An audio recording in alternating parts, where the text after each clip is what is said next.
There was a man. The name that people gave to him was Angulimala.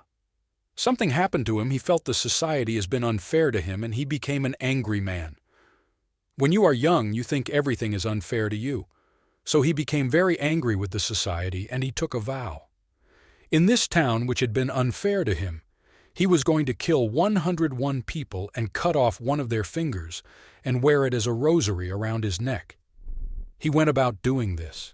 He was housed in a jungle, but this was the pathway to go to many other places. People were terrified to go this way. Over a few years, he killed 100 people. He just wanted one more to satisfy his lust. One day, Gautama the Buddha came to this town. By now, because he was wearing a garland of these fingers, they called him Angulimala. That means one who wears fingers as his garland. He needed just one more finger to complete his vow. Gautama came, and he was to go that way. People said, "Do not go this way. This is not a man. This is an animal. This is not someone you can go and give a teaching to or make meditative. Do not go, because he wants just one more life. We do not want yours to be that one." Then Gautama said, "If I do not go, who will go? And he will remain unfulfilled. He just needs one more finger. Let me go." So he went. Angulimala was sitting on a rock, and he saw this monk coming quietly. By now he was enjoying his reputation. People were terrified of him, and he liked it. People tremble at just the mention of his name. So sitting there on the rock, he roared just to make this monk know that, "I am here, and this is your end coming." Gautama looked at him and kept walking quietly with a smile on his face. He did not like this. Usually when they saw him or heard him, people ran helter-skelter wanting to save their lives. He liked that. This man was just walking. He jumped off the rock, came and stood in front of him and said, "Who the hell are you? And do you know who I am?" He showed his mala, all fingers. "Do you know about me?" Gautama said, "Well, I have heard a lot about you. What about it?" And he kept walking. "Where do you think you are going? You are still going when I am talking to you."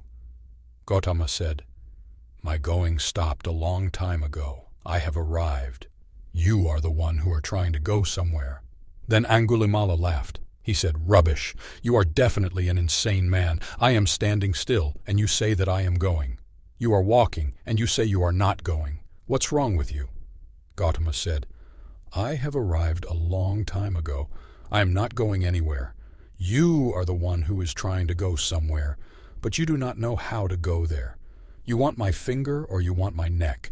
You have already got fingers. You can hang my head, and it will be a good pendant for the necklace. Because I am done, I have arrived. It does not matter whether I am physically here or not. You can do what you want.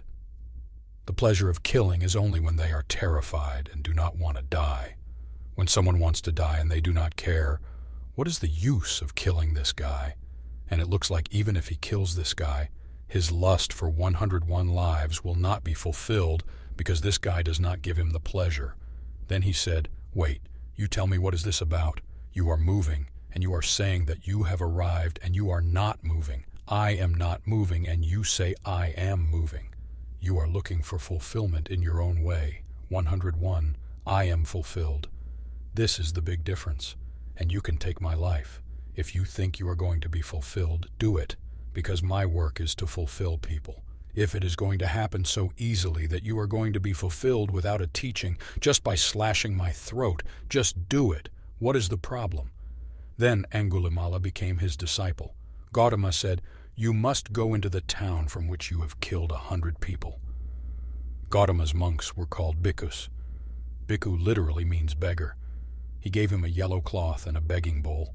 He said, "Go look for some food in the town." In a small town, 100 dead people means that almost every family had lost someone to this man. Angulimala came into the town as a monk. People saw this and they were terrified. They did not know why he had come. They all went and stood on their terraces because they were afraid of what he would do. Then, when they saw that he had become tamed, he was not the same fierce man.